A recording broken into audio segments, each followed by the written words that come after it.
Hello, everyone, and welcome to a Doctor Who series review with me, John Parker, and Me, Jack Erling, and Me, who's just glad it's over. I'm super glad that Series 11's over. Right, so we're doing something we've never actually done before. I don't think we did this for Series 10, did we, John? no, or Series 9, I don't think. Well, I think we started in Series 10, didn't we, I think?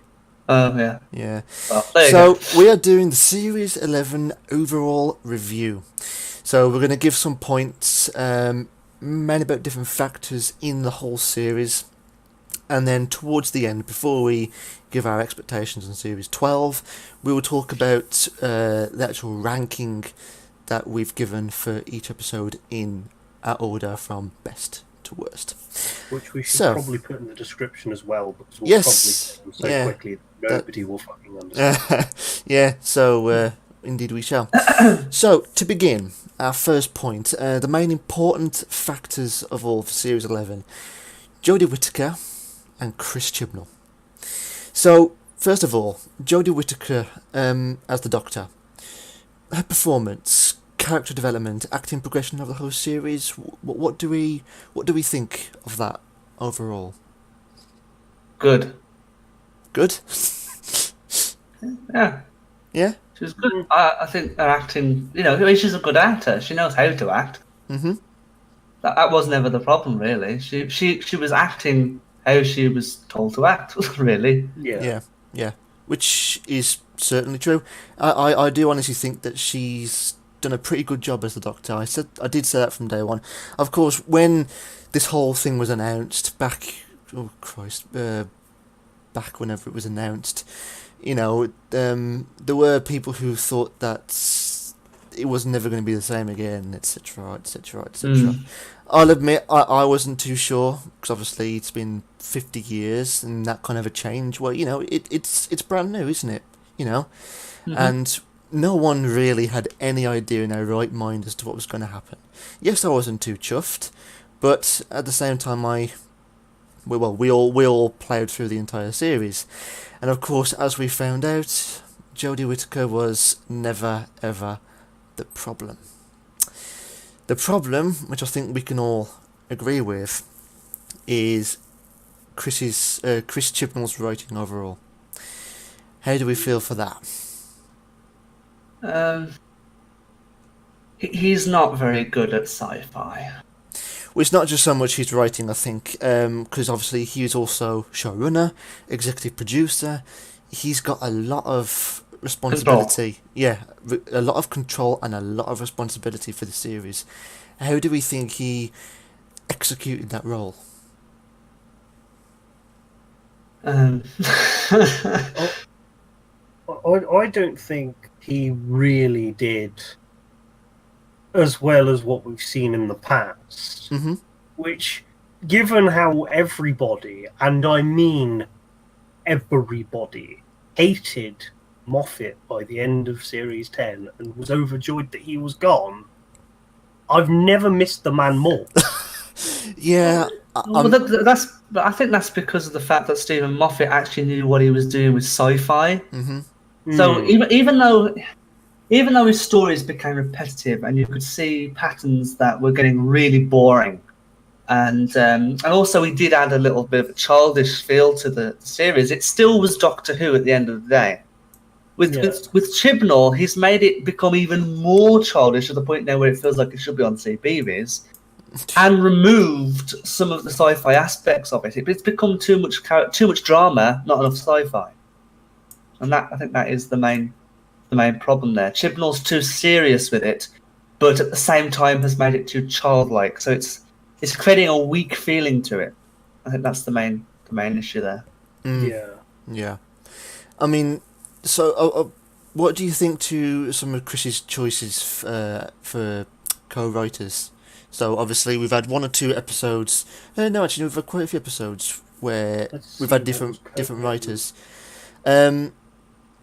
He co-wrote Rosa, I know that, and from episode 5 until episode 10, we episode actually had 6 to episode 10. Well, episode 6, 7, 8, and 9, we had 4 different people. Obviously 6 being Demons of the Punjab, 7 Kablam, 8 the Witchfinders, and 9 It Takes You Away. I think really there's only... I think from the solo writers, there was actually 2 I liked the most, and 2 I didn't like. Demons of the Punjab and the Witchfinders. Kablam, whatever, was okay. It Takes You Away was, nah, I didn't like that one at all, to be honest. So I have different opinions there.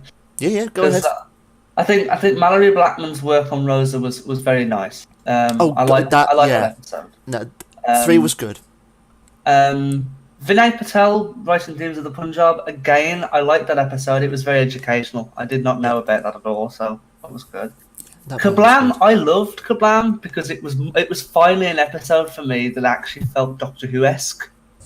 There was a few issues with how it was written, but overall, Pete's writing there, it was better. It was more Doctor Who-like. That was what I felt like. It was like watching a Stephen Moffat episode, so I kind of like that. Joy Wilkinson with the Witchfinders. I liked the episode, but it was weak on the monster. Leaving the monster to the very end, and then it was just a bit too quick. So I don't think it was strongly written in that term. And Ed Himes' work on It Takes You Away. I personally liked that episode because I thought the idea was cool, but again, probably Chibnall's work there making it weakened. Yeah. I don't know. Well, very, very good points. Very good points there. But I suppose aside from that,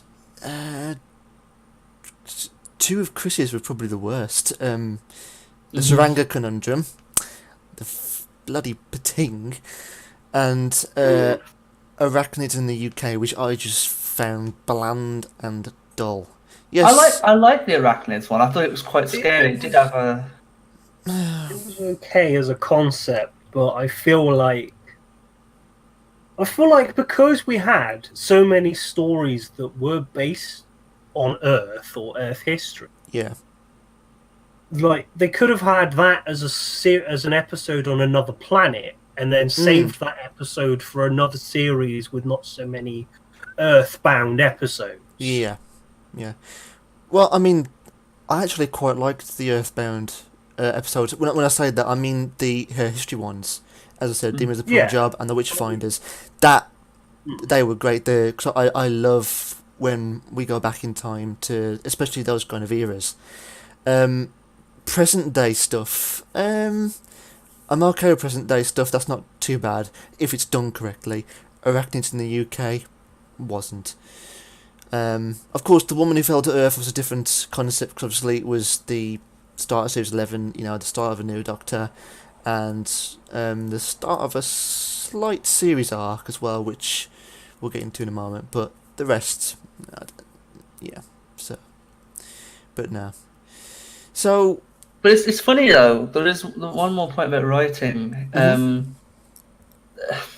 If you weigh up Chris Chibnall's ideas here, in all of the episodes that he wrote, he had some fantastic ideas there. I mean, The Woman Who Fell to Earth, obviously we thought that was a good episode, it was a good introductions feeling. The Ghost Monument was a weak episode because he was trying to basically get back to the TARDIS. That was all that really was. And he could have focused a bit more on those ribbon monstery type things. But and also they threw this whole thing about this timeless child thing and all that, and it never was referred to again. And maybe he's alluring that will be in a future series.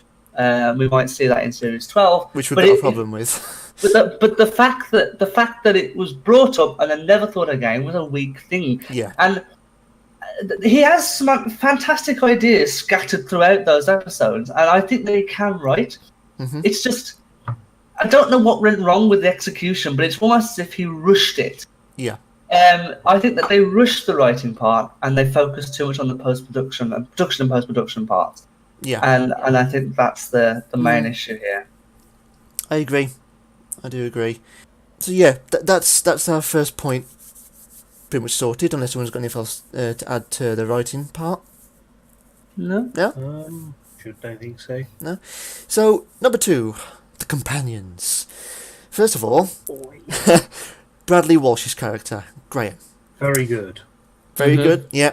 He's the best one of the whole three. I agree. Sadly, I feel his acting was, on some episodes, better than Jodie. I think I'm slightly inclined to agree with you there, actually. Yeah. Yes, I would agree with that. Bradley's character, I thought was just fantastic. If anything, it should have really probably just been him. Although, Him and I will Ryan, say, maybe.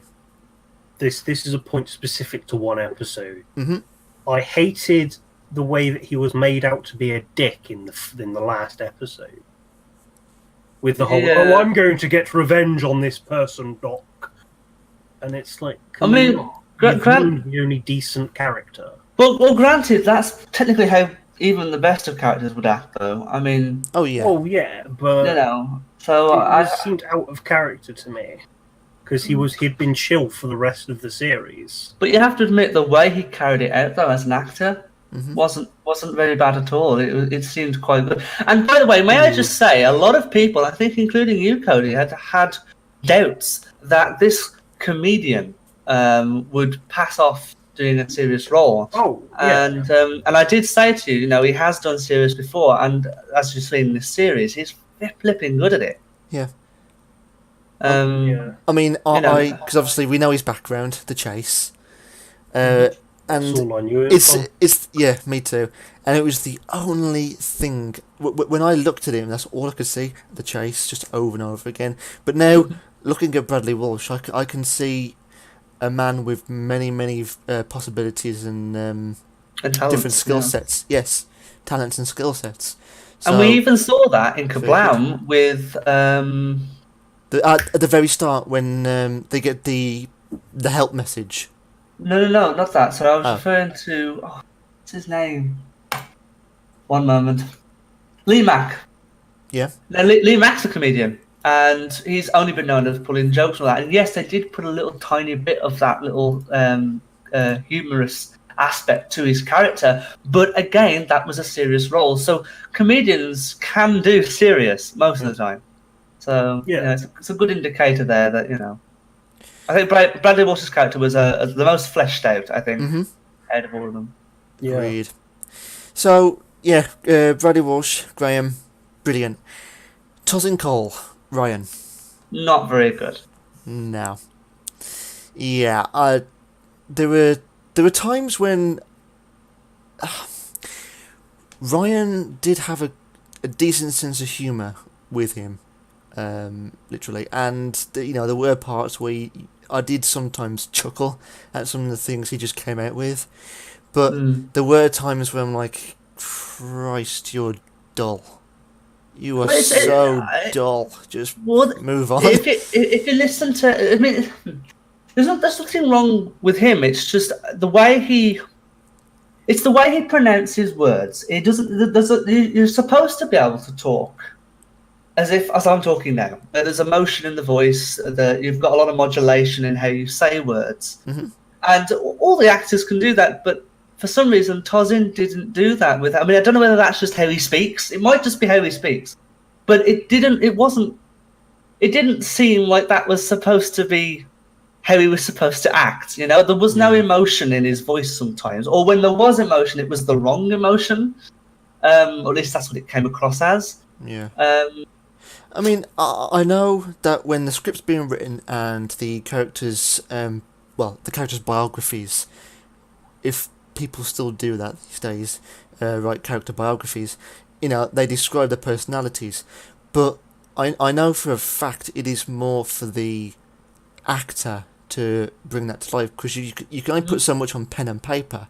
At the end of the day, it is the actor who portrays it, and sometimes it's been known that directors and writers tend to just leave a character's personality with the actor and allow them to develop it in their own way. So, I mean, this kind of crosses back to writing. would you say that the character development, the fault is with the actor or with the writing, or perhaps a little bit of both? Maybe. Mainly in Tosin Cole's case. I'd probably lean to a little bit of both. Yeah. I mean, Bradley Walsh, as you said, John, he's done other things in the past. He's done live shows, quizzes and stuff. So he's got a lot of experience. Tosin Cole, I'm not too sure. Yeah, I don't know what him or the Mandip Jill have been in. And Gil. Is it Gil or Jill? Is it? I don't fucking know. He's done a few things by the looks of it, but nothing that I recognise. So, yeah. No offence, but it seems like he's done B-movie type stuff. What I'd have to do is I'd have to look at a few of the things that he's been in. And if I find that the acting style is the same in all of them, then my point is correct. That he can't... It doesn't... I was going to say he can't act. That's not right. He can act, but I think that he would need more training in how to announce words and show emotion in words. If I find that in other things that he's been in that isn't the case, and that he has shown a multitude of emotions in his voice and the way he pronounces things, then I would be wrong. And that in this particular case, that was how he chose to portray the character in Doctor Who, which would be a very odd choice because I didn't like it. But that's just my personal opinion. But yeah, so... Yeah. So yes, that's Ryan. Now, Mandip Gill, or Jill, as Yasmin Khan. I actually thought if we put Ryan and Yaz together, so put Tosin and Mandip together, I actually think Yaz, or Mandip, was actually better. Yeah. There's more potential there for her to become a much more useful companion. To me, she was very similar to Martha Jones. In the way she came across to me, she was a little bit like that. It wasn't exactly the same, obviously, but I felt that there was a lot of strength in her character. Yeah. How she was written and how she portrayed it.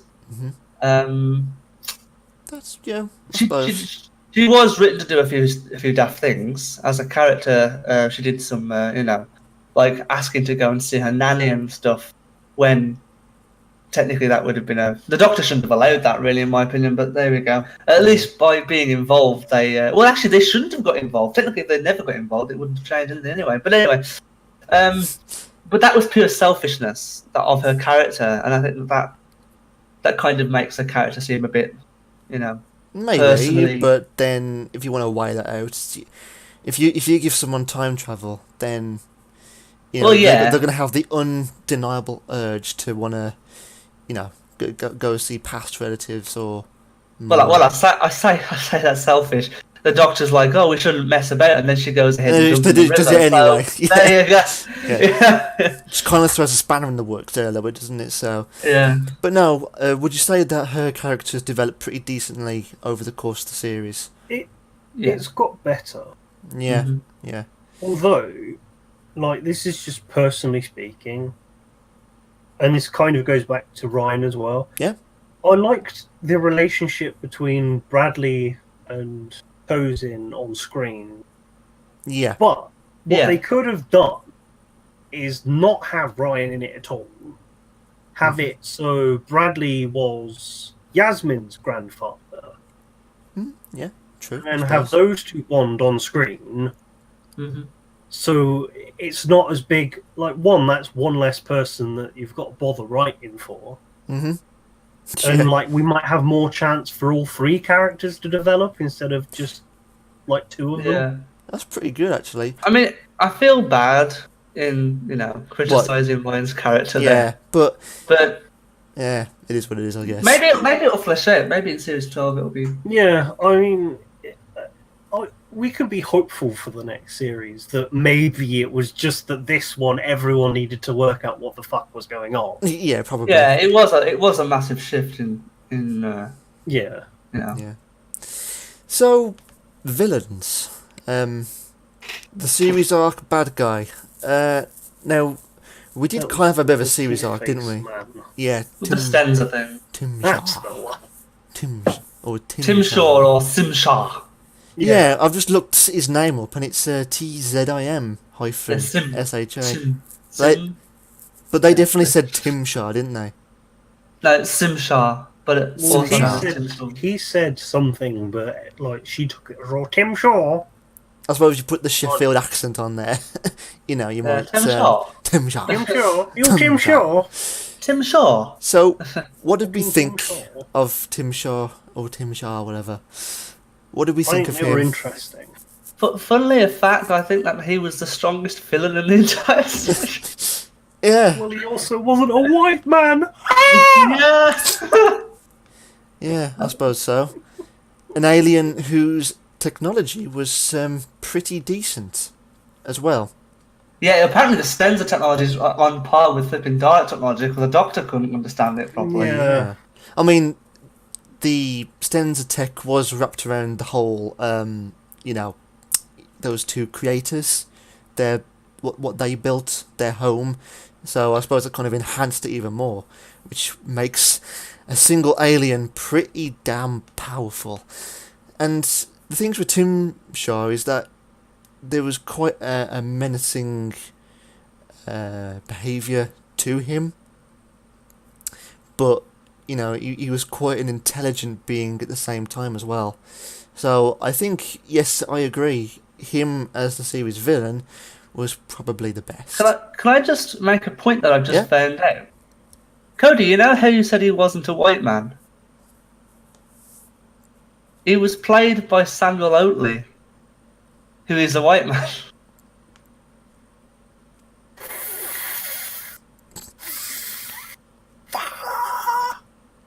But with the makeup that he had on, you don't assume that, which is in a way a good thing. Very good. The makeup was very good. I liked it. But Scary as well. Freaked some people out with that teeth. But I think what Cody's main point is that I think he's the only alien being, the only alien villain we've actually had in the whole series. The rest have actually all been human.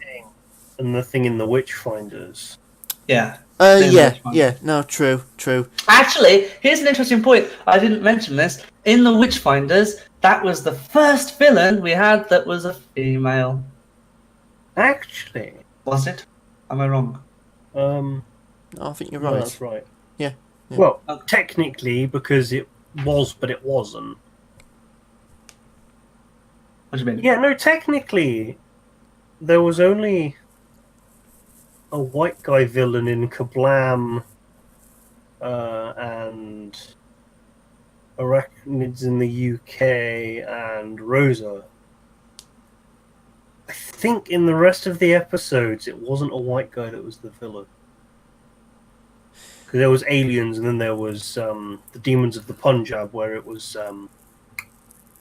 It was the brother, wasn't it? It was the brother or the... Yeah, the guy that looked like Son-in-law. Asian Harry Potter. Yeah. With the glasses. Yeah. It takes you away. What? That was a planet, wasn't That was the universe that was the bad thing. it? Yeah. So I suppose the range of villains haven't been too bad. But what would you say was probably the best villain? I think I know exactly what you're going to say. Probably the Stenza. Yeah. Yeah. Because the rest of them were like fairly mediocre. Who do you say would be the worst? The worst villain? Probably the P-Tin. Mm, The Batin. Actually, hang on 1 second. Let me see. Checking what I know. Well, technically, there wasn't a villain in the Arachnids one, was there? well, the villain was the fact that Donald Trump-looking fellow was Yeah. putting waste dumps under fancy hotels. Yeah. I think. That was quite a weak episode for villainous. I think characters as I'd well. say the Arachnids had the worst villain. Yeah. Yeah. Yeah. Donald Then, Trump. but P-Team definitely comes close there because Like, I mean, the thing is, the Pigeon was a great villain in theory, but we should never have seen it. The Pating had so much potential, actually, as a threat. And then they ballsed it up by A, it being some cute, fat little blob thing, and B, it eats technology, but it spat out the sonic screwdriver for no apparent fucking reason. And I don't know why I went Scottish for that, but there we go. I've just offended a whole nation of people. I think that we could literally have had it where it was another midnight episode where you don't see the monster. That would have been cool. That would have made more sense. At they could have kept what it was as a secret. Because at the start of the episode, we don't see it, do we? Just hear it rumbling through the walls of the ship, and I think that is more scary when you don't know what it looks like, you don't know what it's doing, what it, you know. So, yeah, they should do like that. Yeah. So, for the next point, continuity. There wasn't any. So would you say the blend over each of the episodes was pretty much non-existent? Yeah. It was really fucking random. There was times where they would end one episode in the TARDIS and then start the next episode not in the TARDIS. Yeah. And then there was things that weren't explained. Yeah, things were rushed. As you know, we had a lot of filler rubbish. I mean, we had bits that made no sense, and literally, you know, when you get a film or a TV show, and you get and the editor will cut out bits that are in deleted scenes where it fills or adds nothing to the story at all. Yep. There were scenes in this series where you could have removed it, and it wouldn't have affected the story a single bit. An example being the flipping sheep versus human argument the Doctor made while it takes you away at the start. I even forgot that. When she's like, you know, that had no addition to the help at all. She had, and it sounded like she was bonkers. And it doesn't make any sense. No. You know, there was more holes. There was more continuity problems than that anyway. Because in Kablam, Graham goes to pop the bubble wrap at the end, and they all go mental at him. When Ryan pops at the start, what was the other one? I was thinking of another one. The Pating eats the sonic screwdriver and then spits it out for no reason, despite not spitting anything else out. Yeah, just for plot development. When what they could have done there, he eats the sonic screwdriver. She doesn't. She has to get a new one. Or make another replica. Or one that looks better. Yeah.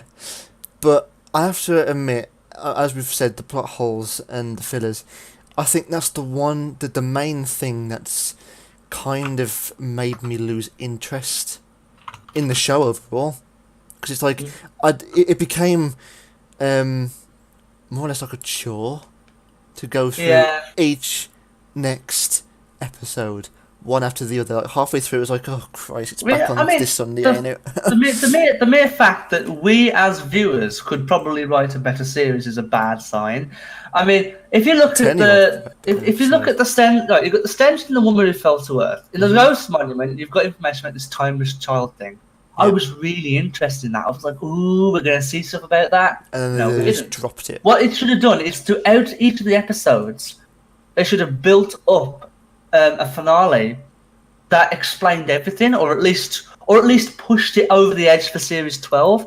Like in Rosa, we had the box that had on the front of it, was it GFK, I think, or something like that, imprinted on it, and that must have meant something. But will we find out what it is? Don't know. Probably not. No. It was never mentioned at all, but we saw it. What did it mean? It wasn't his name, because his name was flipping. What's it called? Krasko. So it wasn't, you know. So yeah. I don't know. So the point is, throughout the episodes, they should have pushed those little bits of information through. The timeless child, who's JFK, Stenza, over and over again. They should have kept pushing it throughout the episodes until at the end it built up to this huge thing. Or we do the Stenza thing at the end, like we did at this end of this series, and the JFK thing and the timeless child thing is hinted again. So therefore, into the series 12, it does that. Maybe we'll get that in the New Year's special. Who knows? The point is, we should have constantly been reminded. That's how continuity works. Which, of course, didn't exist. Now, onto a more positive point, which I'm pretty sure we'll give some good points on. The score. Segan Akino's work. So how do we feel about Segan taking over from Murray? Really great choice. Yeah, I agree. The score in at least, well, every single episode was fantastic, and of course, not without to mention the theme tune, the brand new theme tune, which takes us back to a rather classic, but also keeps the modern theme going on. You know, further and further. I will say that I was a bit iffy on the theme to start with, and I'm too sure. Yeah. Yeah, but over time it's grown on me. I actually quite like it now, particularly when I heard the full version from the credits and stuff. You know, so yeah, it's certainly better than the screeching that we had from Series 8 onwards. Yeah. I mean, that's the one thing about Segan's work that you'll notice that I really like. This is another part of the production quality that Chibnall made that I actually enjoyed a lot about this series. It wasn't just the camera effects and all that, but it was the fact that the score was more subtle and quieter, and it felt more calming than the constant brass and strings that Murray made. Now, don't get me wrong, Murray's music is fantastic. I can't wait till Series 10's soundtrack comes out. If it comes out. If it comes out. See, we're getting Series 11 before Series 10. Well, that's Murray Gold's fault, but he's been busy, so it's understandable. Yeah.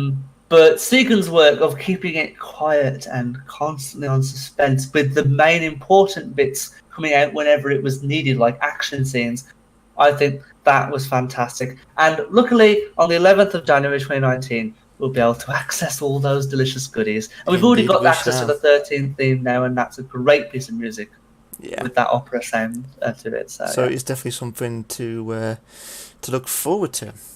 Mm-hmm. Now, the one thing that probably disappointed me a little bit was probably the special and visual effects. Really? Well, I say slightly, partially.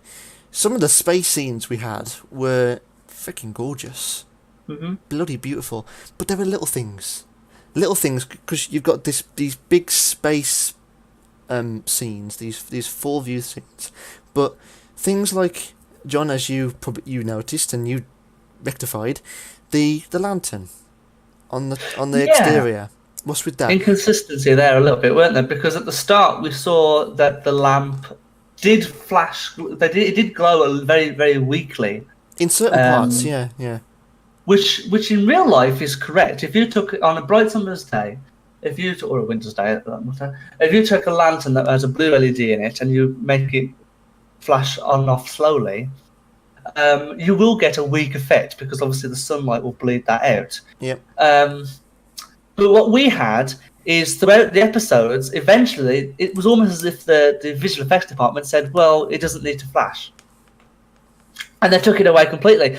And I actually took the landing scene from Kablam and I added a lens flare effect. And I was like, now you see, that's what we used to have back in Russell T Davies's era and even the start of Moffat's era. Why was it that from the middle of Moffat's era onwards, and obviously in this new production era, that they just got rid of this lens flare idea? It felt. I mean, granted, it's not realistic, but it looked cool for a sci-fi element where it would be really blinding light coming from that lantern. I mean, they even have it inconsistent. Where if you look at the time vortex scenes, they have it so the lamp glowing away. So if it's that bright in the time vortex, why can't you do that? Landing. Yeah. But it weren't just that as well. I mean, I've been looking back at a few episodes from Stephen Moffat's era. And originally, we thought we'd noticed from like Series 8 onwards how the TARDIS materialisation, I think it was Series 8, and dematerialisation was starting to look very cheap.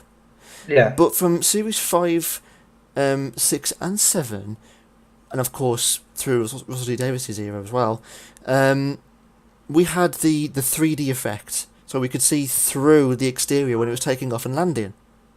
We had all that, and yet we don't now. It's like you've done all these brilliant visual effects, these brilliant special effects, and things like the lantern, and then creating the three-dimensional look on TARDIS taking off and landing, you just don't include.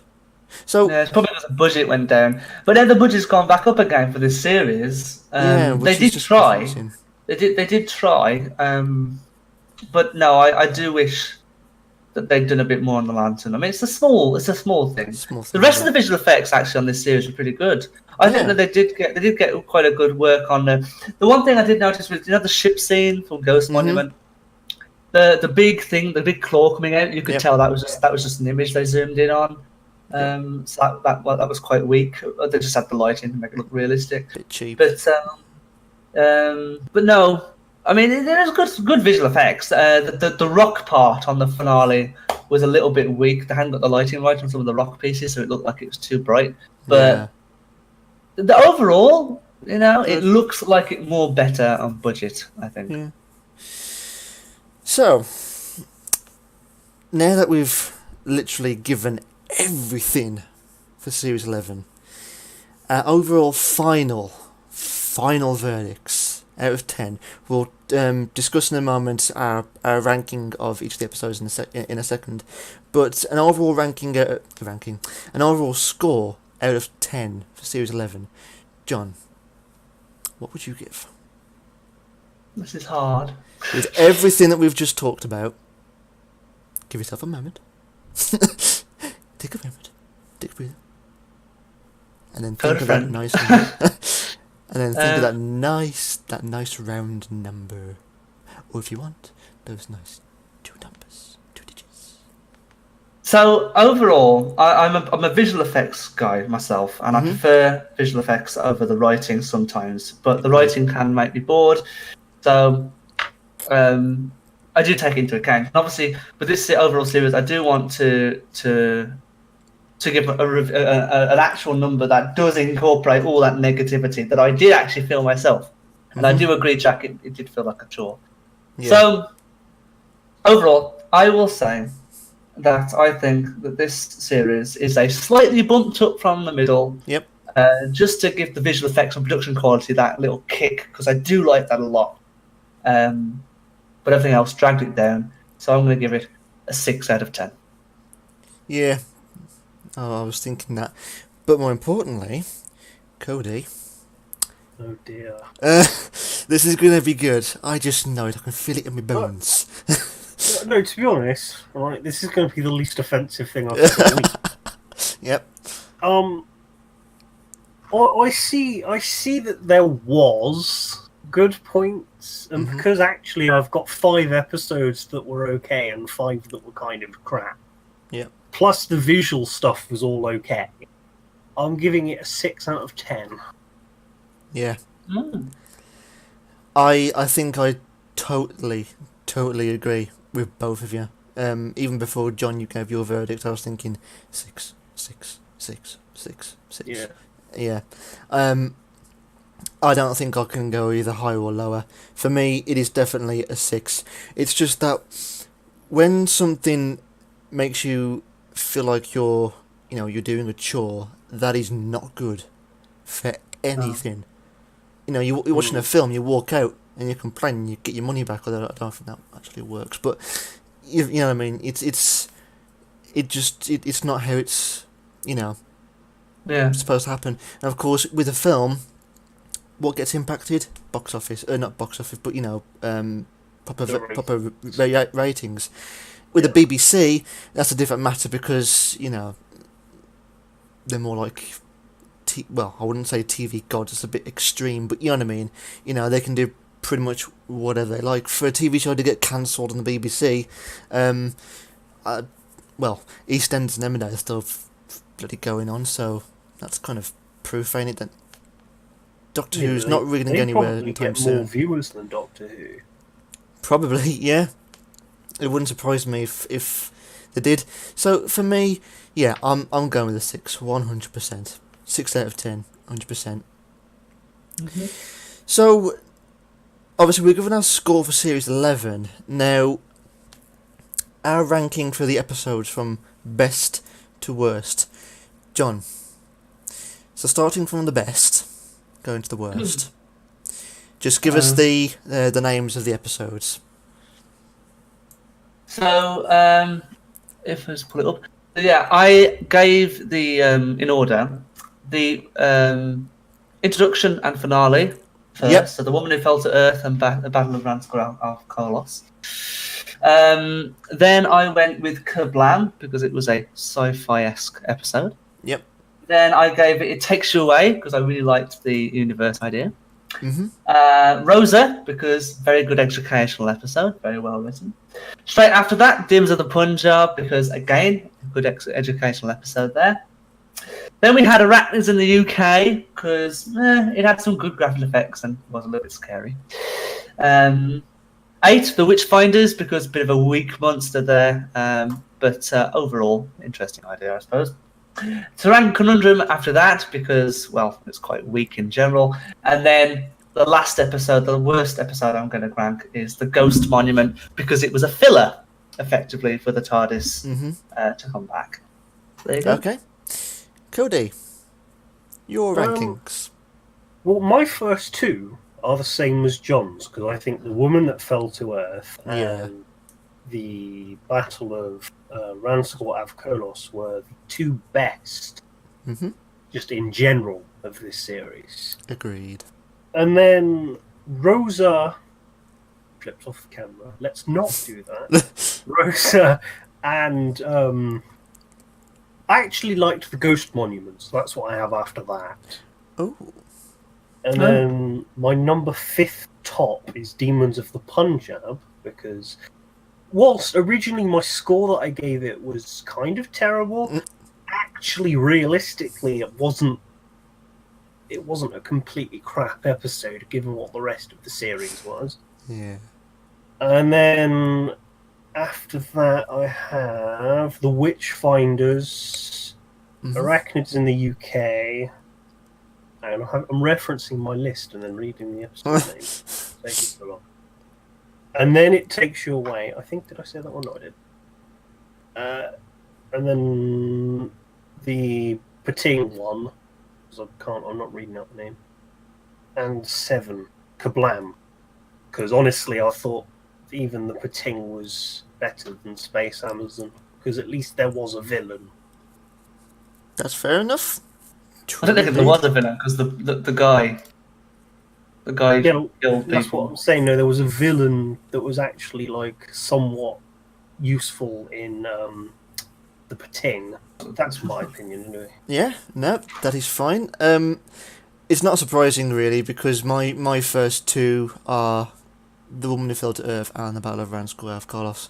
So, I think pretty much we're all in agreement that those 2 were the best. 1, 10. And then next, I actually, for the third one is Demons of the Punjab. My 4th one was Rosa. My 4th was The Witchfinders. 5th, I mean. 1, 2, 3, 4. Yep, sorry, 5th. So sorry, yeah. So first, The Woman Who Fell to Earth. The second, Battle of Ranskoor av Kolos. Third, Demons of the Punjab. 4th, Rosa. 5th, The Witchfinders. 6th was Kablam. 7th was Arachnids in the UK. 7. 8th was It Takes You Away. 9th was The Saranga Conundrum. And last but not least, The Ghost Monument. The worst. Wait, then it would be least, wouldn't it? Not last but least. Last and least. The last one, which I'm ranking the worst, was The Ghost Monument. There, that better? Yeah. Good. I don't know, it makes sense to me the first way, but sure. So that's our ranking. Now, are we all excited for Series 12? I don't know whether excited is the right word for it. There's a slight excitement for it. The New Year's special I'm excited for, but Series 12 I don't know yet. We have to look at the trailer. But I mean, I'm worried that Chris Chibnall's going to stay the same course that he did this series. Feels like it. I'm scared. I'm a little bit scared that he won't learn from it. But I mean, there is one big thing as well, and like going back to the original point you made, John. Obviously, there's series arcs, continuity, big things that they're dropping and then leaving and waiting. We have now got at least, it's going to be over a year now until we get series 12. Yeah, well over a year. 2020. 2020. Early 2020, yeah. Now, big problems with that. One, I am definitely going to forget about Doctor Who for quite a while. It's not even going to be in the back of my mind until after the New Year's special. No, and even before the New Year's special. But of course, with these series arcs, these things they're dropping, we've now got to wait a whole year until we get that. The whole point of this is to build it up, like you said before, John, building it up properly, and obviously giving us a decent end. But we've now got to wait for that, and we're going to forget at least half of this, aren't we? Yeah, they'll come back on. We'll have to go back to our old reviews and just cross-reference all that. Yeah, it'll come back on and you'll see like Ryan and Yaz, and you'll just be like, "The fuck are these people?" Like, because at least Graham and the Doctor are like vaguely memorable, but you just forget like most of what's going on. Yeah. Yeah. So, folks, that is the end of our Series 11 overall review. We hope you enjoyed. Please go straight ahead and comment on the video and give us your verdicts as well. How you felt with Series 11 and what you expect to see in Series 12, and whether or not you're looking forward to the new series or not. And, of course, we will see you guys again in the New Year special. So until then, see you soon. Goodbye, guys! Goodbye!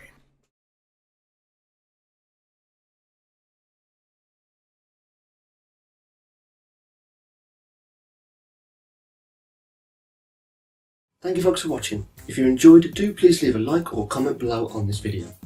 If you want more, on Jack's side is the last video and the recommended video that we've suggested to you. To stay tuned for more, on John's right is the link to our channel so you can subscribe, and also we have a link to our website if you want more information about who we are and what we do. Until next time, Take care, stay safe, and remember, let your geeky side out. Bye bye, guys.